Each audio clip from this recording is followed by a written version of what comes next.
Sometimes even the simplest deviations to the plan can be extremely frustrating for me. Case in point, let me give you this example. I thought about this the other day.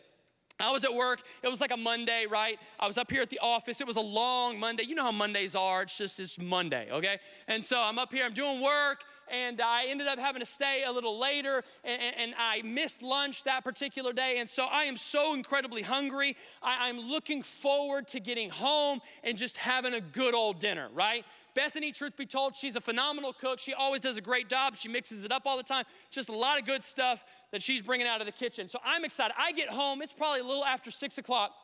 I get home, walk in the door. I'm famished. I'm starving. I'm thinking to myself, oh my gosh, I bet tonight, it's going to be chicken or maybe even fillets. Come on, tonight it's a filet Monday. That's what it's going to be. I walk in the door. Oh, I can smell the aroma from the kitchen as soon as I walk in. I'm so hungry. I turn the corner into the kitchen. I'm like, oh, babe, smells so good. I am hungry. I missed lunch today. What are we having for dinner? She responds to me. She goes, oh, you're going to love it. Today is Meatless Monday.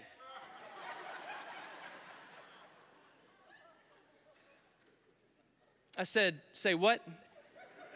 She goes, yeah, it's Meatless Monday. I said, what in God's name is Meatless Monday? Like, listen, y'all, I grew up in the South. If it didn't have chicken or steak or pork, we called that a snack. That was not a meal. All right? What do you mean meatless? Is this like some movement that is sweeping the nation that I have not heard about? What are you talking about, Meatless Monday? She says, yeah, actually tonight's meal has no meat in it. It's just like some vegetables and stuff. I said, girl, you better stop lying, shame the devil, and tell the truth right now. What are we eating for dinner? Meatless Monday. I mean, are you outside your mind? Meatless Monday, right? And so here I am. Again, it's just another one of those simple illustrations. You walk in the door. I had something in mind, but that was not what she had in store, right? The plan changed. What I thought was going to happen did not end up coming to pass. I bet that's happened to all of us at some point in life, right? You had something in mind that ended up going very differently for you. Listen, Matthew chapter 1 that we just read illustrates this beautifully with the life of Joseph. Look at it again. Look what it says in verse 19. Because Joseph, her husband, was faithful to the law and yet did not want to expose her to public disgrace. If you like to underline your Bible, those next 4 words are for you. He had in mind. He had in his mind to divorce her quietly. Come on, I want us all to say that. If you're watching right now in the live chat on Facebook or YouTube, I want you to type out those 4 words, but all of us need to say it collectively right now. South Jack's family, let's just all say those 4 words he had in mind on the count of 3. Ready? 1, 2, 3.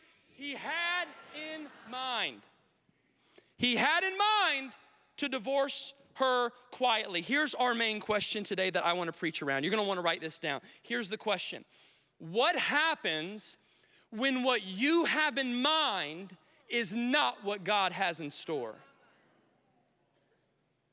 What happens when what you have in mind is not what God has in store? Like, what happens in life when what you have set out in your mind to do does not fall in line with what God has in store for you? It reminded me of Proverbs chapter 19 and 21 when it says, many are the plans in the mind of a man, but it's the purpose of the Lord that will stand. So I'll say it again. What happens when what you have in mind is not what God has in store? What happens when what you have in mind is not what God has in store? Joseph had something in mind, wasn't what God had in store. Like Joseph had a plan, but it wasn't God's plan. Joseph had a way selected, but it was not the way God determined. What happens when what you have in mind is not what God has in store? Now, I may not have too many years of life under my belt just yet, right? It's all I got, 35 years old. Like, I remember when I was 15, I thought 35 was old, you know? Now I'm 35, I don't really feel old, but it's all I got, right? But I've lived long enough to know this. There are my ways and there are his ways. Come on, I've learned that there are my plans and then there's his plans.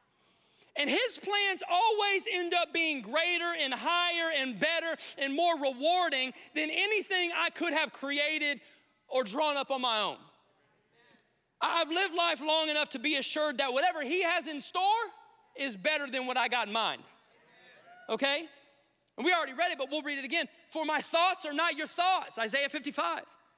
Neither are your ways my ways, declares the Lord. As the heavens are higher than the earth, so are my ways higher than your ways, and my thoughts higher than your thoughts. Isaiah 55 is extremely clear. It is explicitly clear of two things that you're gonna wanna write down right now. Type it out in the chat on Facebook and YouTube. Everyone needs to understand these two things. The first thing you need to understand is this. He, being God, he has a different thought. It's different than yours. Like, we have a lot of thoughts about our life and our future. Like some of us, it's actually hard for you to understand that there could ever be a being that thinks about you more than you think about you. He has a different thought. In fact, let's just look at, I came across this in Psalm chapter 139 regarding the thoughts of God. This is what the writer says here. It says, how precious to me are your thoughts, God. How vast is the sum of them? Were I to count them, they would outnumber the grains of sand across every seashore and desert in the entire world. You ever try to count grains of sand? You know, you ever just want to kill a weekend by yourself? Just go down to the beach and just grab a little handful right there. You'll be there forever. Counting grains of sand. See, regarding the thoughts of God towards you, you need to understand this. His thoughts towards us are three things. Number one, they're precious. His thoughts, right? They're precious thoughts. In other words, they're valuable. They're treasurable. They're priceless thoughts. Number two, they're numerous. Just like the grains of sand on the seashore, they're numerous. It would be impossible for you to try to count the amount of thoughts that God has towards you and your future and your destiny. They're numerous amounts of thoughts, higher thoughts, greater thoughts. I know you got some thoughts about yourself. His thoughts, not only are they more numerous than yours, but they're better than yours. Numerous thoughts. And number three, they're constant. They're happening all the time. It wasn't even like he was thinking a lot about you last month, but come on, he needs to share the wealth a little bit. And so this month he had to jump on and think about some other people and said, no. He's thinking about you all the time, constantly thinking about you. But then the second thing that Isaiah 55 wants to help us with that really is where I want to hone in on for the rest of this message is not only does he have a different thought, but number two, he has a different way. Someone say way. He has a different way. Now follow me on this. I wrote this down. Track with me on this right here, okay? There is a way. There is a way that leads to the fulfillment of his thoughts toward you, but it's not your way.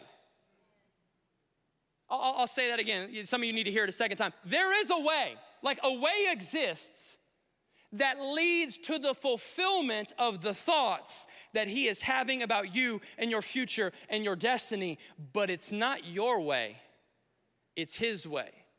His way will get you to the fulfillment of the thoughts that he's having about you. His way. The Bible is a book, I got one right here with me. The Bible is a book that is divinely inspired by God to help us understand what his way is. Listen, the Bible is not a guide to us getting our way. It's a guide to us helping ourselves understand his way. What is his way? But what happens is when a generation refuses to accept and come into agreement with that the fact that this book actually is authoritative, that this book actually does get to decide what is right and what is wrong. This book actually helps us with treat people like this, don't treat people like this. Do this, don't do that. Live life like this, do not live life like that. Like it all goes to mess when we refuse to understand that his way and his principles are actually locked up inside of here. His way is here. Somehow, I thought about this the other day, and I was talking to some friends over social media, but somehow we've stumbled into a generation of Christians in the earth today that have believed that it is somehow possible to accept Christ without forsaking the world. Like that it's possible to receive Jesus without following Jesus. Like a lot of people, can I just be honest? I don't mean to get heavy, but let's just be honest. A lot of people want his salvation, but they don't want to follow his ways. A lot of people want him to save them, but I don't really want him to lead me. He has a different way.